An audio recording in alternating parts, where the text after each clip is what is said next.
Well, today we're in Ephesians chapter 4. I should have mentioned as we started it because we're in verse 3 today, but it's the second half now of the book of Ephesians. The first half, it's all about this wonderful doctrine and teaching of what it means to be in Christ, how our salvation has been wonderfully secured through Christ. And these next three chapters, 4, 5 and 6, they're all about how we live in the light of it. And we saw that in verse 1. We've got to live up to this wonderful calling that's ours. Yesterday we were encouraged to be those who are completely humble, gentle and patient. And then today's verse will really be the outcome of us doing verse 2, being completely humble, patient and gentle. It reads, chapter 4, verse 3, make, you can really hear the Apostle Paul's heart as a pastor come over here, make every effort to keep the unity of the Spirit through the bond of peace. You see, tragically, unity doesn't come easily. You and I will know that. It is all too easy to argue, to fall out with others, to see things differently, and there to be tension and so on. And when that happens in churches, it's tragic, isn't it?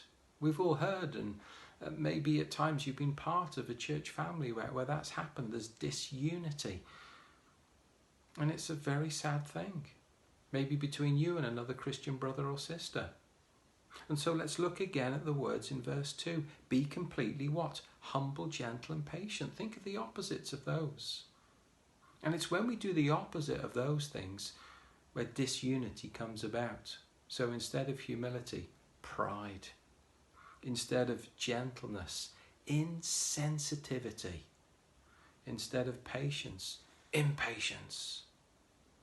They're never going to bring about unity, are they? And so we need to examine our own hearts. We need to examine the way we speak, the way we react, the way we send texts, the way we fire off emails.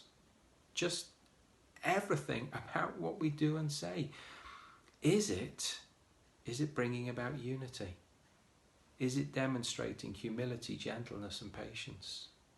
Because Paul says we've got to make every effort, and so we need to examine our own ways and our own speech at times, even when we think it's others that are causing difficulties. Let's focus on ourselves and let's keep this bond of peace. A bond is something that keeps it together.